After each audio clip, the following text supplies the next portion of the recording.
Bonjour à tous, bienvenue, édition spéciale du Magorian consacrée entièrement aujourd'hui au cinquantenaire de la guerre des 6 jours.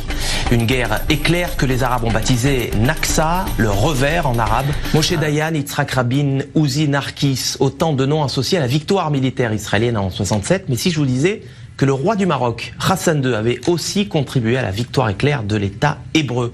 Info, Intox, Johanna Binder, bonsoir. Bonsoir. Alors, est-ce que Israël a effectivement gagné cette guerre de 67 grâce à l'aide du Maroc? Eh bien, sans le Maroc, Israël n'aurait peut-être pas gagné la guerre des 6 jours. Alors, tout commence en 1965, on est 2 ans avant que débute la guerre des 6 jours.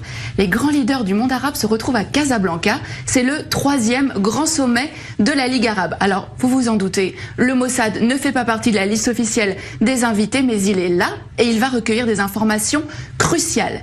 Il y a un protagoniste, c'est Nasser, le président égyptien, le leader de la coalition arabe. Alors dans quel état d'esprit est-il à la veille de cette conférence? Il déclare à Assouan en février: l'année 1965 est la plus dangereuse des années de la lutte arabe. Israël prétend que les Arabes s'apprêtent à perpétrer une agression. Cela signifie qu'Israël a l'intention de nous attaquer. Nous devons donc être prêts à riposter. En septembre, donc quelques mois après, a lieu ce sommet de la plus haute importance. À l'ordre du jour, l'état des forces armées des pays de la Ligue arabe, avec cette question: sont-ils prêts à faire la guerre contre Israël? L'autre homme clé de cette histoire, c'est Hassan II, le roi du Maroc. Il va permettre aux renseignements israéliens de connaître ses ennemis. Et c'est à ce moment-là que le Mossad va donc entrer en action. Oui, absolument. Le Mossad va donc préparer cette opération en amont de la conférence.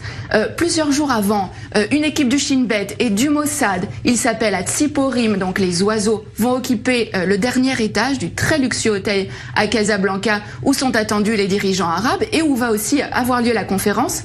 Mais la veille de ce sommet, Hassan II est pris de panique et il somme les agents israéliens de quitter l'hôtel. Mais au terme de cette conférence, il va livrer aux agents israéliens l'enregistrement complet de cette conférence. Hassan II a tout enregistré en secret. Il n'a pas confiance dans les invités de la Ligue arabe. C'est à peine croyable. Mais qu'est-ce que les Israéliens vont bien pouvoir découvrir sur ces cassettes? Alors, les enregistrements vont révéler qu'il est question de créer un commandement arabe unifié pour mener les hostilités contre Israël. Et le point crucial, c'est que les rangs arabes sont profondément divisés. On va pouvoir entendre des échanges extrêmement vifs entre Hussein de Jordanie, mais aussi Nasser.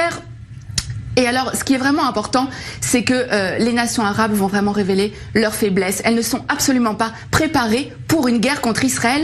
Et c'est vraiment sur la base de ces informations-là que Tsahal va lancer les premières opérations de la guerre des 6 jours en 67. Alors voilà un dirigeant arabe sunnite qui est censé être solidaire de ses homologues arabes. Pourquoi Hassan II a-t-il fait ce choix? Qu'est-ce qui l'a motivé? Alors, ce qu'il faut savoir, c'est qu'avant déjà ce sommet, le Maroc et Israël entretenaient déjà des relations stratégiques. Hassan II avait accepté que des juifs marocains émigrent vers Israël, en échange de quoi Israël fournissait une aide logistique au Maroc, notamment en formant ses militaires. Et suite à cette opération, qui a vraiment été considérée comme le fleuron des renseignements israéliens, Israël est en dette vis-à-vis du Maroc. Seulement un mois plus tard, en octobre, cette dette a un nom, c'est Mehdi Ben Barka, le plus farouche opposant d'Hassan II.